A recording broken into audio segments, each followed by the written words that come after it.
Hello, my name is Cassandra Mercado, and today we are going to be talking about advances in technology, especially in phones. So, what's the first thing that somebody looks for when they're looking for a phone? A lot of people usually go for cameras, like camera quality. Others go for better service, like faster data, like in a way. And also, like if they go to Mexico, they want to be able to reach family members here and over there. So it also works out for like long distance stuff too. And there's other stuff that people be looking for when they're looking for a phone, but I mean those are the main ones. And did you know that there are about 260 million cell phone users in the US and about 3 billion worldwide? Wild. So, like I was saying, people may get phones for various reasons because the reasons are long. And they be choosing to get new phones or new technology like that because technology is advancing, like in the way where, like iPhones, for example. iPhones, they started coming out in 2007. So like between 2007 to 2015, iPhones only came out with one phone per year. But after 2015 to like, current, basically to 2020, we're in 2021. Woo, they would come out 2 times per year. So with that, like having that in mind, it's crazy to think that not only iPhones are making new phones and advancing in their technology, but so is Samsung and so is LG and lots of other different cell phone manufacturers.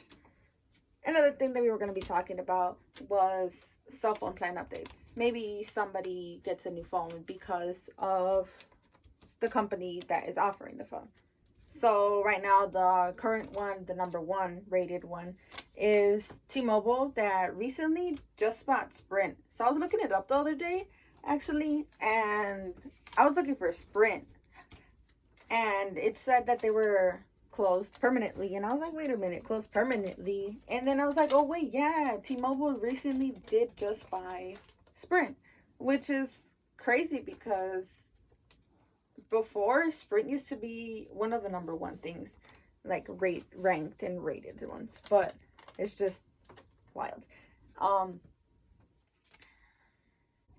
so another thing, like basing off of that, is like, so there's T-Mobile, there's Verizon, there's AT&T, and it's pretty cool to think that T-Mobile, like I was saying, has 30% of like the population with smartphones, as like Verizon only has 10 and AT&T has like 6, and everything else is other tiny or just small companies working up to it.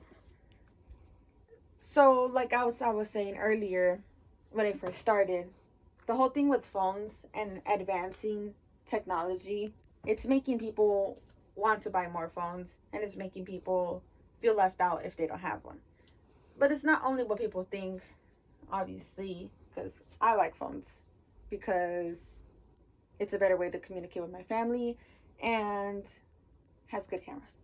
So, if you guys could take a look, this is the number of smartphone users in the US from 2010 to 2020, and in millions. So, say like in this one in 2010, it was about 62.6 million, leading up all the way up to 2020, where it was 257.76 million. And if you think about it, that is a big number, and that number is still increasing, which is pretty wild. I keep saying wild, but sorry about that.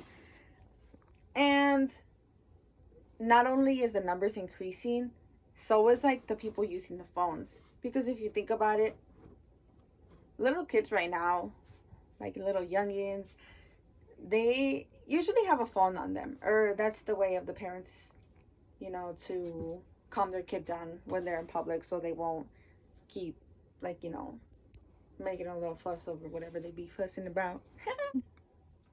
So, next we're going to be talking about the ranked phones, like tops. And right now, the top companies that are making the phones is Samsung and iPhone. Pretty much like a little battle between them two. And the first ranked number one currently is the Samsung Galaxy S20 Ultra. And before that, it also fills up like 2 spots. And the one leading right after that, number two, is the iPhone 12 Pro Max and iPhone 12 like mini and stuff like that. So basically those are the two and different features that I didn't even know about that are ranked between the five. So iPhones, like, there are 4 different types of the 12 iPhones. That actually got me like tweaked out a little bit if you really like think about it, because iPhone first came out, I mean, like the 12. When the 12s came out, it was just the regular 12, and then they got the 12 Pro, and then the 12 Pro Max, and also the 12 Mini, which is just a smaller version of the regular 12. And it's weird because I recently went to go purchase a phone because I messed up my phone. I am a little clumsy at times. And so I was looking at it and I was like, wow, I was like, there are really a lot of different phones. Like, a lot.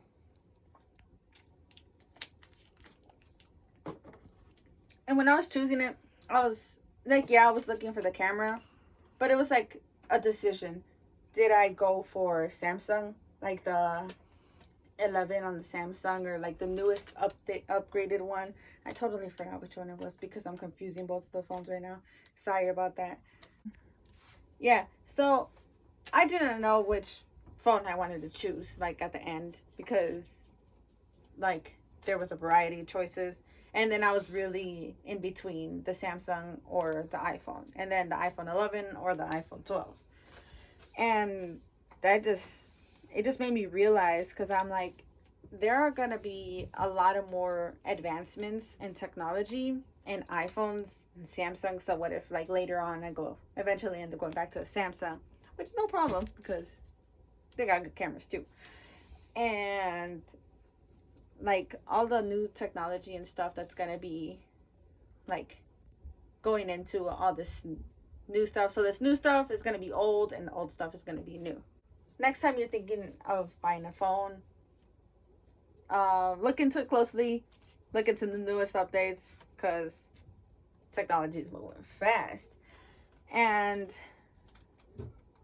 what do you think will be next? What do you think will be the next new thing, new feature of the phones?